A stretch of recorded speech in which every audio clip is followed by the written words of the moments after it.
화면으로 사진을 하나 보겠습니다. 네, 이게 뭐죠? 시소죠.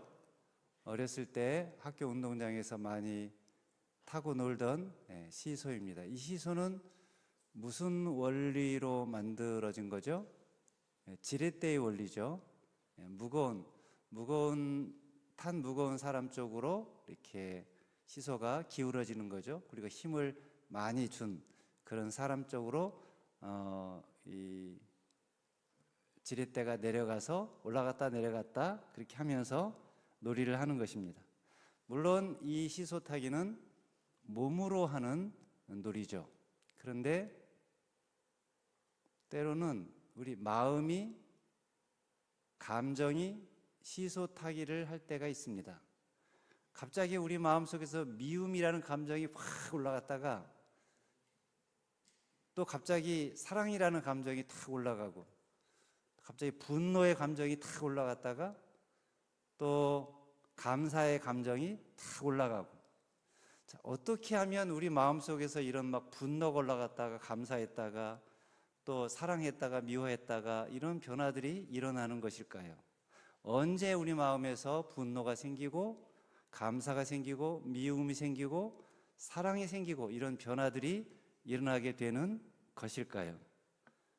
최근 뇌과학에 의하면 이런 감정의 시소 타기가 우리 뇌에 있는 전전두 피질과 피전도체, 편도체, 이 편도체의 활성화 여부와 깊은 관련이 있다고 합니다. 제가 요즘 우리 사람들을 만드신 하나님의 섭리, 그것이 참으로 기가 막히고 신묘막측해서, 그래서 최근에 유행하는 뇌과학 관련 책들과 또 세미나들을 통해서 알게 된 것인데요. 그림을 한번 보겠습니다. 이것이 우리 인간의 뇌의 한 부분을 이렇게 설명해 놓은 것인데요.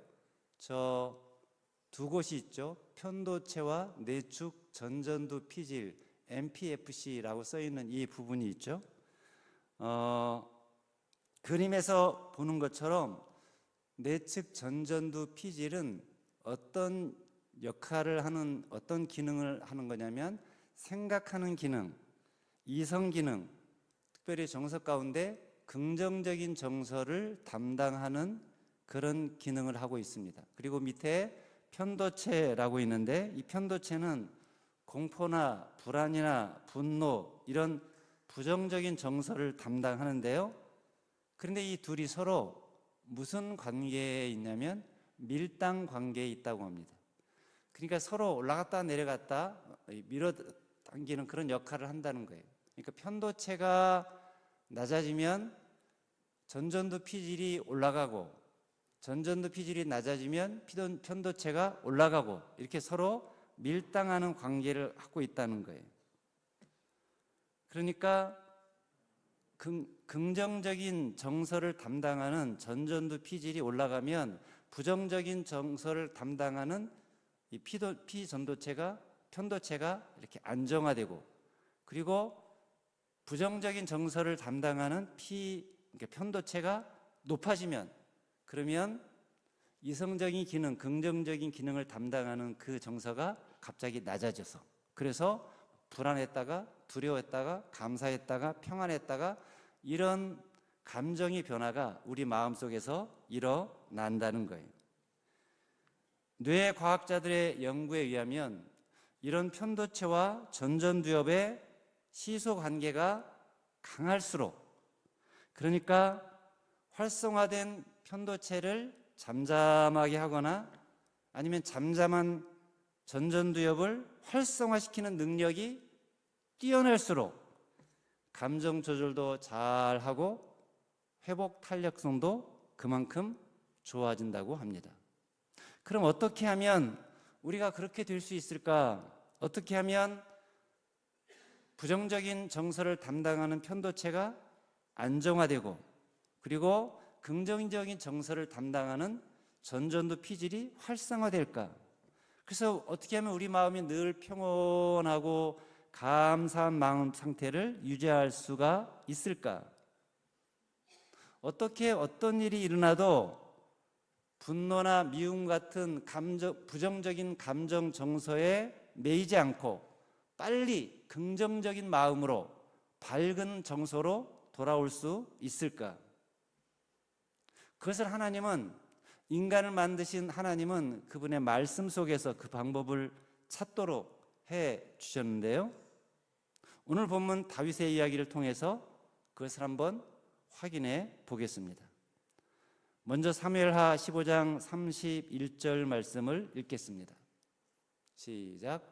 어떤 사람이 다윗에게 알리되 압살롬과 함께 모반한 자들 가운데 아히도벨이 있나이다 하니 다윗이 이르되 여호와여 원하옵건대 아히도벨의 모략을 어리석게 하옵소서 하니라. 자, 이 말씀은 압살롬이 반역을 일으켜서 어쩔 수 없이 다윗이 급하게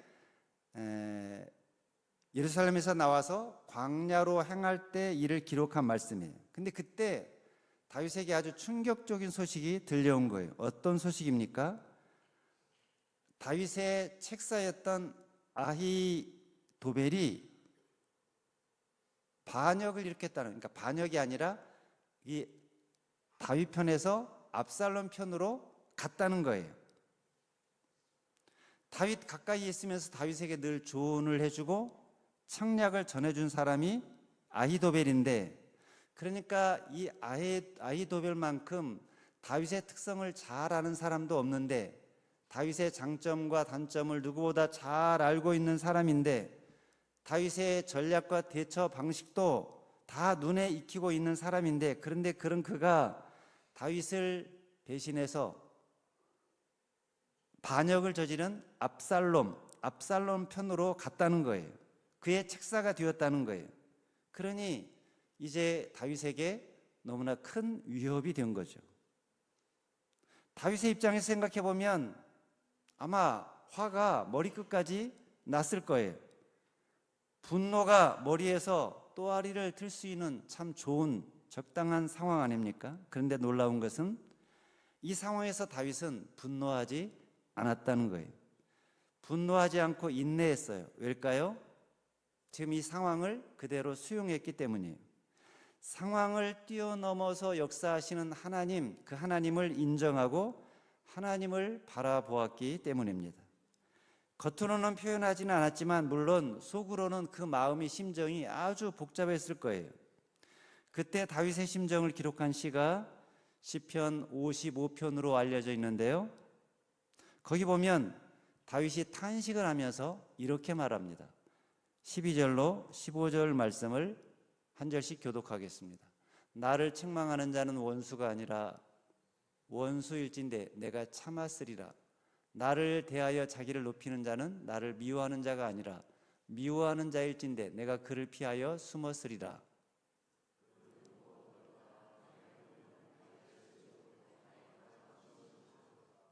우리가 같이 재미있게 의논하며 무리와 함께하여 하나님의 집안에서 다녔도다.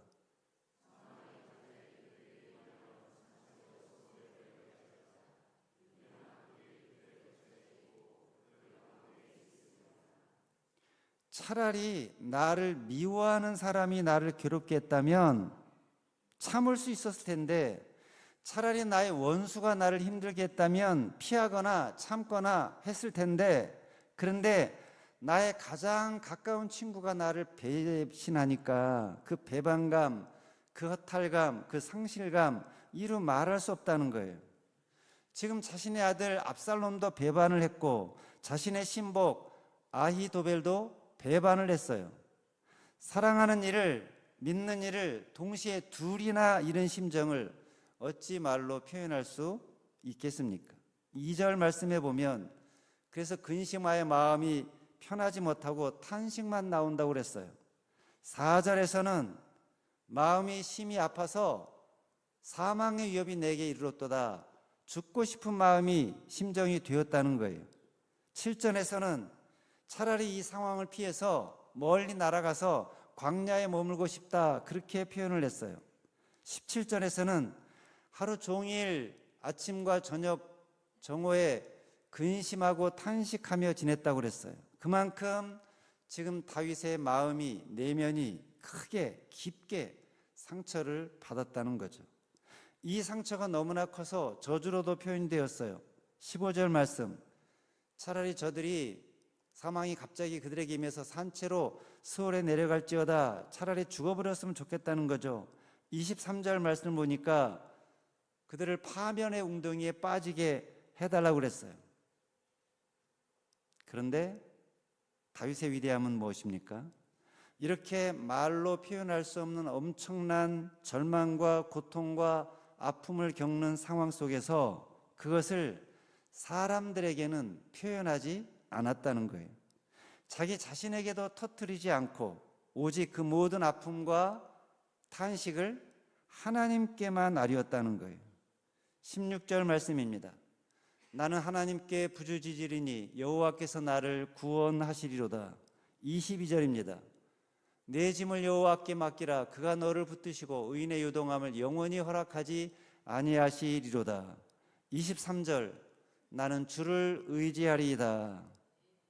그러니까 무슨 말입니까? 다윗은 지금 주님 안에서 주님이 주시는 위로를 얻음으로 그 엄청난 상황 속에서도 분노에 휩싸이지 않고 평온할 수 있었다는 거예요.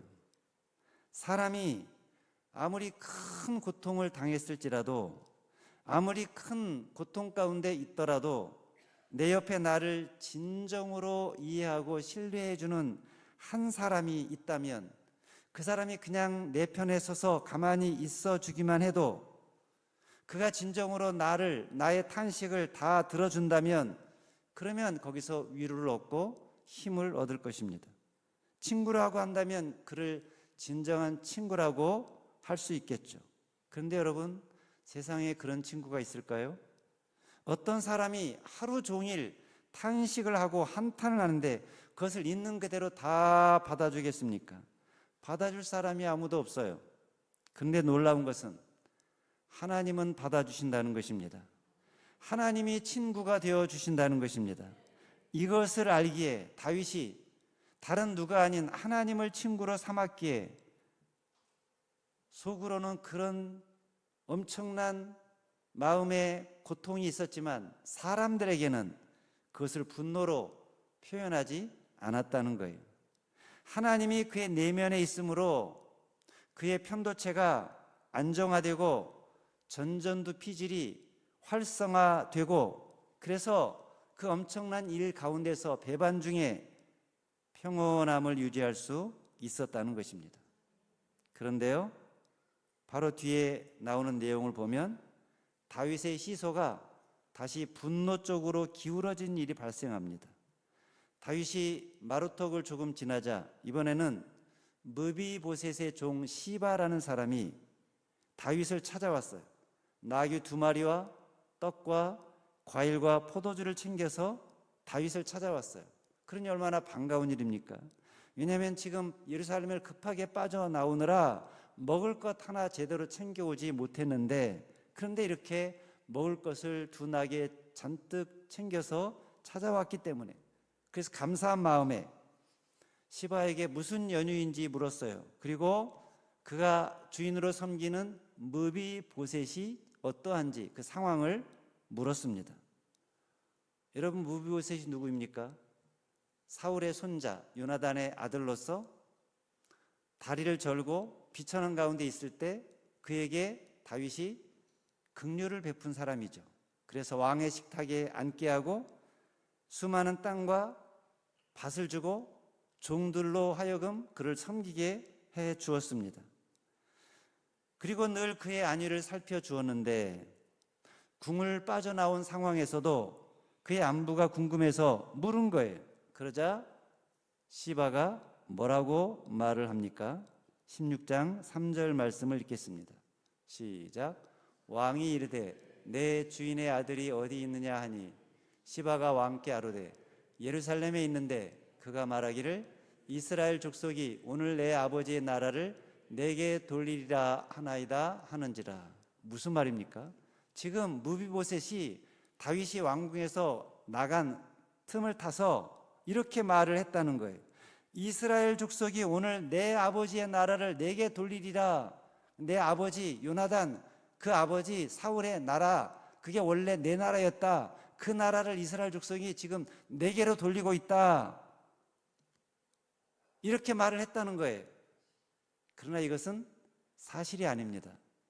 지금 시바가 거짓말을 한 거예요. 무비보셋과 다윗 사이를 이간질한 거예요. 그런데 다윗은 이것을 지금 몰라요. 그래서 시바가 한 말이 사실로 받아들였어요. 무비보셋에게 자기가 그 엄청난 은혜를 베풀었는데 그 은혜를 모르고 반역을 꾀하고 있다는 언사를 했다는 말을 듣자 다윗의 심장이 요동쳤어요. 분노가 머리끝까지 치밀었어요. 나는 그에게 진심이었는데 그는 겉으로만 좋은 척했지 사실은 나를 증오하고 있었구나. 배은망덕도 유분수지. 어떻게 이렇게 나를 기망해도 되는가? 그래서 다윗이 어떻게 했습니까? 16장 4절을 읽겠습니다. 시작. 왕이 시바에게 이르되 무비보셋에게 있는 것이 다 내 것이니라 하니라. 시바가 이르되 내가 절하나이다. 내 주 왕이여 내가 왕 앞에서 은혜를 입게 하옵소서 하니라. 지금 다윗이 어떻게 한 거예요? 너무나 화가 나서 홧김에 무비보셋에게 땅과 밭을 하사했잖아요. 그것을 전부 빼앗아 시바에게 주겠다고 약속해 버린 거예요. 시바의 모략에 노란한 거예요. 무엇이 다윗의 판단을 이렇게 흐리게 한 것일까요? 뭐가 다윗의 뇌에 있는 편도체를 부정적인 정서가 활성화하게 하는 그것을 그 편도체를 활성화시킨 것일까요? 무비보셋이 반역을 했다는 말이에요. 은혜를 원수로 갚았구나라는 생각 때문이에요. 무비보셋의 처사가 그 속내가 너무나 괘씸했기 때문이에요. 그래서 속에서 분노가 치밀고 그 분노가 다윗의 감정을 화로, 분노로 휩싸이게 했다는 거예요. 시바의 말을 듣는 순간 그의 전전두 피질이 기능을 상실한 거예요. 평온하고 긍정적인 정서를 담당하는 그 기능이 상실을 한 거예요. 왜 그렇게 되었나? 지금 그 상황을 다윗이 수용하지 못했기 때문이에요. 앞에서는 아히도벨의 반란에 대해서는 반란이 아니라 배신에 대해서는 수용을 했어요. 그런데 지금은 수용이 안 된 거예요. 무비보셋도 인간이라 그럴 수 있지. 이렇게 생각하면 수용했을 텐데, 그러면 분노가 그렇게 치밀어 오지 않았을 텐데, 그럼 그렇게 급박하게 시바에게 무비보셋에게 준 땅을 다 빼앗아 주겠다라고 약속하지 않았을 텐데, 그만 화를 못 이겨 그런 결정을 하고 만 것입니다. 그런데요, 분노로 감정이 기울어진 이 다윗에게 얼마 후에 또 한 번 그의 감정을 정말로 요동치게 한 사건이 생깁니다. 어떤 사건입니까? 다윗의 친족 중에 시므이라는 자가 있는데 그 자가 다윗을 대놓고 저주를 한 거예요. 다윗을 보자마자 다윗을 향해 막 돌을 던지면서 저주를 퍼붓기 시작한 거예요. 뭐라고 저주했느냐? 사무엘하 16장 7절 8절을 읽겠습니다. 시작. 시므이가 저주하는 가운데 이와 같이 말하니라. 피를 흘린 자여, 사악한 자여, 가거라 가거라. 사울의 족속이 모든 피를 여호와께서 내게로 돌리셨도다. 그를 이어서 내가 왕이 되었으나 여호와께서 나라를 내 아들 압살롬의 손에 넘기셨도다. 보라, 너는 피를 흘린 자이므로 화를 자초하였느니라 하는지라. 다윗을 향해 뭐라고 했다고요? 피를 흘린 사악한 자여, 사울과 그 후손의 모든 피를 여호와께서 내게 돌리셨도다. 여호와께서 나라를 내 아들 압살롬의 손에 넘기셨다. 너는 피를 흘린 자이므로 화를 자초한 것이다. 이렇게 막 저주를 퍼부은 거예요. 이 말을 듣자 다윗의 심정이 어떠했을까요? 화가 정말 머리끝까지 나지 않았을까요? 분노가 폭발하지 않았을까요? 지금 이 시므이는 다윗을 완전히 파렴치한으로 만들고 있어요. 사울과 그의 식서울들을 부당하게 살해했고 왕자를 차지한 야비한 인물로 지금 몰아가고 있어요. 그러니 이런 말을 듣고 누가 참겠습니까? 다윗 곁에 있던 부하들도 참지를 못했어요. 분노가 폭발했어요. 그래서 그 부하 중에 아비새가 뭐라고 그랬습니까? 16장 9절을 읽겠습니다. 시작. 수리의 아들 아비새가 왕께 여짜오되 이 죽은 개가 어찌 내 주 왕을 저주하리이까? 청하건대 내가 건너가서 그의 머리를 베게 하소서. 이 죽은 개 같은 자가 어찌 감히 내 왕을 저주하게 가만두리이까? 내가 당장 가서 저놈의 목을 베어 오겠습니다. 아비새가 엄청 화가 나가지고 이렇게 말을 한 거예요. 그런데 정작 다윗은 어떻게 했습니까? 사무엘하 16장 10절로 12절입니다. 한 절씩 교독하겠습니다. 왕이 이르되 스루야의 아들들아 내가 너희와 무슨 상관이 있느냐? 그가 저주하는 것은 여호와께서 그에게 다윗을 저주하라 하심이니 내가 어찌 그리하였느냐 할 자가 누구겠느냐 하고, 또 다윗이 아비새와 모든 신하들에게 이르되 내 몸에서 난 아들도 내 생명을 해하려 하거든 하물며 이 베냐민 사람이랴. 여호와께서 그에게 명령하신 것이니 그가 저주하게 버려두라. 같이 읽습니다. 혹시 여호와께서 나의 원통함을 감찰하시리니 오늘 그 저주 때문에 여호와께서 선으로 내게 갚아 주시리라 하고. 지금 다윗의 마음이 어떻습니까? 평온해요. 막 분노에 휩싸인 것이 아니에요. 평온해요. 차분해요. 그 엄청난 저주의 말을 듣고도 지금 다윗의 마음이, 감정이 요동치지 않았어요. 뇌과학적으로 말하면 편도체가 활성화되지 않았고 전전두 피질이 안정화되었어요. 그래서 마음이 평온했다는 거예요. 이유가 무엇입니까? 다윗이 그런 말을 듣고도 평온했던 이유가 무엇입니까? 시므이의 말 속에, 시므이의 행동 속에 하나님의 뜻이 있다라고 생각했기 때문입니다. 여러분, 다윗이 한 말을 잘 살펴보세요. 다윗은 지금 저 시므이가 한 저주가 하나님의 섭리일 수 있다라고 판단을 한 거예요. 지금 시므이의 행동은 너무나 어처구니가 없는 행동이에요. 아무리 지금 다윗이 도망자 신세라고 하지만 객관적으로 보면 시므이와 상대가 되질 않아요. 지금 시므이는 무장하지 않는 혼자의 몸이에요. 근데 다윗은 장수고 다윗 주변에는 수많은 신하들이, 장수들이 즐비하지 않습니까? 그러니 그런 상황에서 그가 정말 죽으려고 작정을 한 것이 아니라면 어떻게 그런 말을 대놓고 다윗 앞에, 수많은 사람들 앞에 할 수가 있었겠느냐는 거예요. 그래서 다윗이 생각하기에 지금 이 상황이 예사롭지 않게 여겨진 거예요.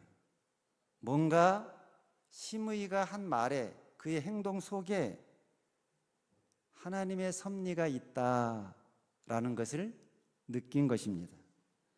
여러분, 우리가 어떤 판단을 내릴 때 중요한 것은 상황보다, 상황이 어떠하냐보다 그 상황에서 하나님이 의도하시고 하나님이 바라시는 것이 무엇이냐, 그것을 알아차리는 것입니다. 다윗은 지금 이 상황에서 누구를 바라본 거예요? 하나님을 바라본 거예요. 하나님을 생각했어요. 그러자 하나님을 생각하고 하나님의 뜻을 생각했더니 시므이가 한 말 속에, 그의 행동 속에, 그 저주 속에 하나님의 섭리가 있다는 것을 알아차린 거예요. 그래서 그 저주를 하는 그 상황을 있는 그대로 수용을 한 거예요.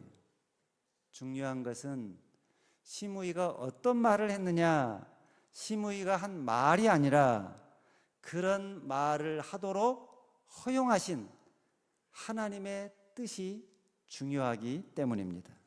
그래서 시므이의 저주 속에 하나님의 섭리가 있다라는 것을 알아차리고 지금 그 상황을 있는 그대로 수용했다는 거예요. 지금 상황이 너무나 좋지가 않아요. 지금 다윗의 주변 사람들의 다윗에 대한 인식도 좋지가 않아요. 시므이만 그런 게 아니라는 거예요. 당시에 사울을 따르던 수많은 사람들도 시므이와 같은 그런 인식을 하고 있었을 거예요. 다윗이 사울을 살해하고 왕자를 빼앗았다는 그런 부당한 인식을 하는 사람들이 많이 있었다는 거예요. 그러니 시므이 한 사람을 죽인다고 해서 그 수많은 사람들의 마음속에 있는 다윗에 대한 부정적인 인식까지 다 없앨 수는 없지 않겠습니까? 다윗은 그 점을 그대로 인정한 거예요.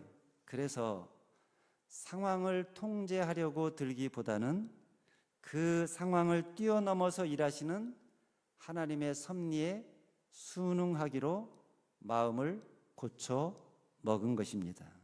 그러자 그 마음속에서 뭐가 일어나지 않는 거예요? 분노가 일어나지 않은 거예요. 미움이 일어나지 않는 거예요. 분노가 힘을 상실한 거예요. 상황보다 말보다 하나님께, 하나님의 섭리하심에 집중했더니 편도체가 안정화되고 전전두 피질이 활성화되어서 그 마음이 평온해졌다는 거예요. 그래서 뭐라고 고백합니까? 사무엘 16장 12절 말씀 다시 한번 읽겠습니다. 시작. 여호와께서 나의 원통함을 감찰하시리니 오늘 그 저주 때문에 여호와께서 선으로 내게 갚아 주시리라. 사랑하는 여러분, 저와 여러분도 다윗처럼 때로 내 마음이, 감정이 감사와 분노 사이를, 평온과 격정 사이를 시소타게 할 때가 있습니다.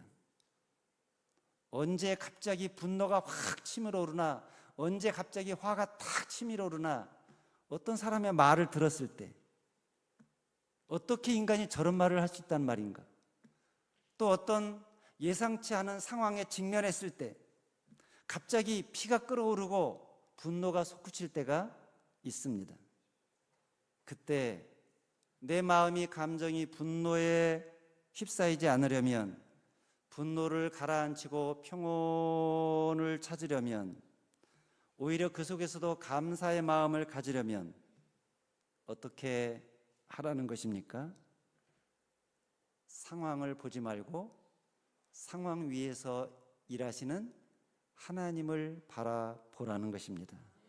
사람의 말보다 그것을 허용하신 하나님의 뜻을 생각하라는 것입니다. 왜 그가 그런 말을 했는지, 하나님이 그가 그런 말을 하도록 왜 허용하셨는지, 왜 내가 그런 일을 당하게 하셨는지, 그것을 허용하신 하나님의 뜻이 무엇인지 그것을 생각하라는 것입니다. 이 모든 것은 하나님이 허용해서 일어난 것이다. 그렇다면 이 일을 나에게 허용하신 하나님의 섭리가 무엇일까? 그것을 알아차리라는 거예요. 하나님의 섭리를 인정하고 나에게 주어진 모든 상황을, 말을 있는 그대로 다 수용하라는 것입니다. 그러면 그가 어떤 말을 내게 했든지, 어떤 행동을 했든지 그 모든 상황을 내가 얼마든지 참을 수 있고, 그 속에서도 온전히 평온을 유지할 수 있다는 것입니다. 물론 참는 거, 인내하는 거 세상은 그렇게 좋아하지 않아요. 세상은 참지 말고 싸우라고 합니다. 참는 대신에 포기하는 것이 차라리 현명하다고 조언을 합니다. 기다릴 여유가 세상에는 없어요. 인내가 사라졌어요. 그래서 넉넉함 대신에 짜증이 넘치고 고통과 고함과 갈등으로 꽉 차 있습니다. 그러나 그렇게 된 이유를 알아야 한다는 거예요. 왜 그렇게 되었는가? 그 속에 하나님이 없기 때문입니다. 영혼의 진정한 만족이 없기 때문입니다. 영혼의 만족이 없는 사람에게는 상황을, 말을 참아낼, 견딜 힘이 없다는 거예요. 여러분, 이것은 그리스도인들이라고 해서 예외가 될 수는 없습니다. 여러분과 저도 내가 누구인지, 하나님 안에서 진정 내가 누구인지, 내가 어떤 존재로 서 있는지를 모르면 사람이 내게 한 말을, 행동을 참아낼 힘이 없습니다. 그러나 알면, 내가 진정 누구인지 알면, 하나님이 얼마나 큰 사랑으로 나를 사랑하고 계시는지를 알면, 내가 얼마나 존귀한 하나님의 사랑을 받는 사람인지를 알면, 그러면 마음이 평온해지고 전전두피질이 안정화되고, 그러면 분노가 생기지 않고 분노의 감정에 휩싸이지 않고 평온하게, 오히려 그 속에서도 감사하며 살아갈 수가 있다는 것입니다.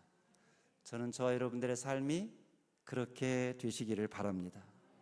어떤 상황이 와도, 누가 여러분에게 어떤 말을 해도 감정이 요동치지 않고 분노가 치솟지 않고 늘 평온하게 사는 삶, 그 위에 계신 하나님을 바라봄으로, 하나님을 생각함으로, 하나님의 임재 안에 거함으로, 하나님의 사랑 안에 거함으로 그 모든 상황을, 그 모든 말을 능히 그럴 수 있다고 다 수용함으로 상황을 상대화시키면서 어떤 상황에서도 평온하게, 고요하게, 감사하며 살아가는 사람, 그런 삶의 주인공들이 저와 여러분들 되시기를 주님의 이름으로 축원합니다. 기도하겠습니다.